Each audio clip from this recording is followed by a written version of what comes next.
Hey everyone, it's Ivan, KitBadger.com, here to bring you another gear review, and today we're talking about gloves. These guys right here, which are the WARTORN by Viktos. As a company, I think Viktos is relatively new, but they basically kind of blurred that border between tactical gear and kind of lifestyle stuff. They offer kind of a whole clothing line to include gloves, and I've had these for probably a couple months and been running them, and they've definitely put some kind of nice features in these. One of the places I think they've done a really good job with these gloves is kind of in this palm valley. As you can see, coming into the palm as well as on the backside, you have this leather material. And typically, that's where seams end up blowing out, kind of in here, because you're constantly gripping, especially if you have, say, a pistol with really aggressive texturing, even rifles too, constantly grabbing and establishing that grip ends up wearing right here. So to be able to be on the front of it and actually address that by reinforcing it with leather, I think that's a pretty good move. Of course, these being shooting gloves, how do they perform shooting? They honestly do a really good job. You still have kind of all that dexterity you need to do all your manipulations and still have that nice tactile feel when you break shots. Of course, if we're being honest, manipulating a rifle, relatively crude. You can still do a good job. Conversely, with a pistol, that's where the dexterity really comes into play, especially at distance, say 25 yards, to be able to actually really feel that trigger and break those good shots.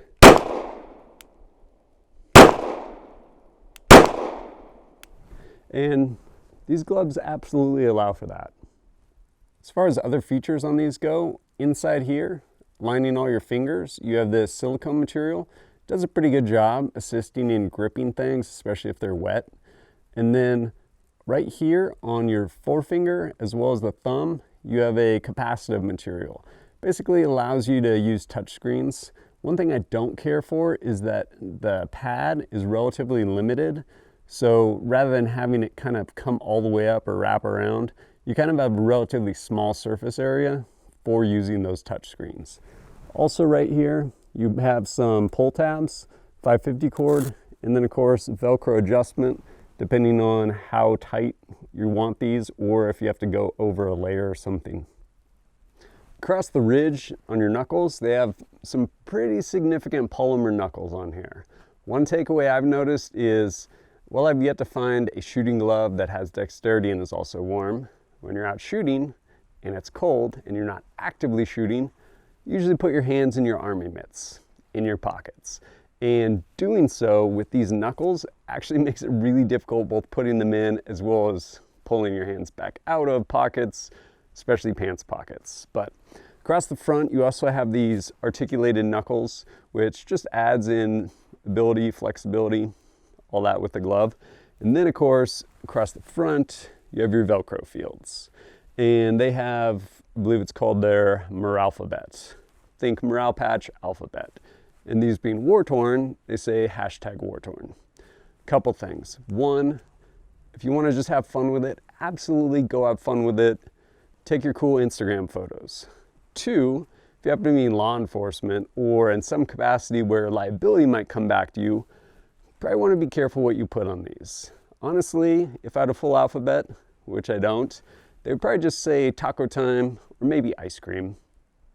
Anytime we look at a piece of gear, it can sometimes be beneficial to look at an analog, something similar to it that you have experience with.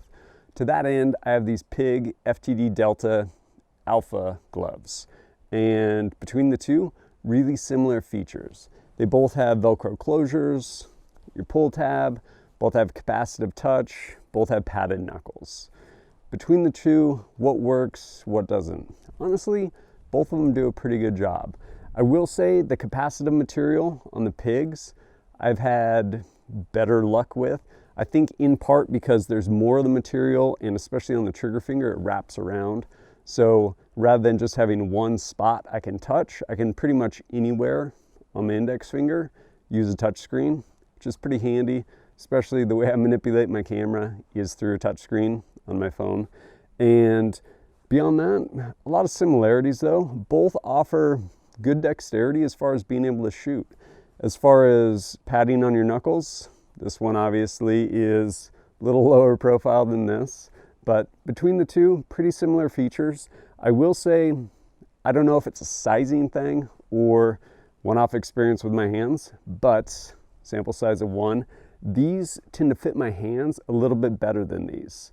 Like being on, not tight, but snug, whereas these, and again, I don't know if it's sizing or not, but aren't quite as snug on my hands. Still functional? Absolutely. One place these WARTORN have a slight edge over the alphas is price point. Pick these guys up over at Viktos' site, about 35 bucks. Really similar features to the alphas, whereas the alphas are about 43. As far as these go color-wise, you can get them in Coyote, self-explanatory, Nightfall, black, and then these are their Spartan, basically a camouflage pattern. Ultimately though, pretty good shooting gloves as far as giving you that dexterity you need and some built-in features depending on what you're looking for. As always, thanks for joining us at kitbadger.com. Look forward to seeing you next time.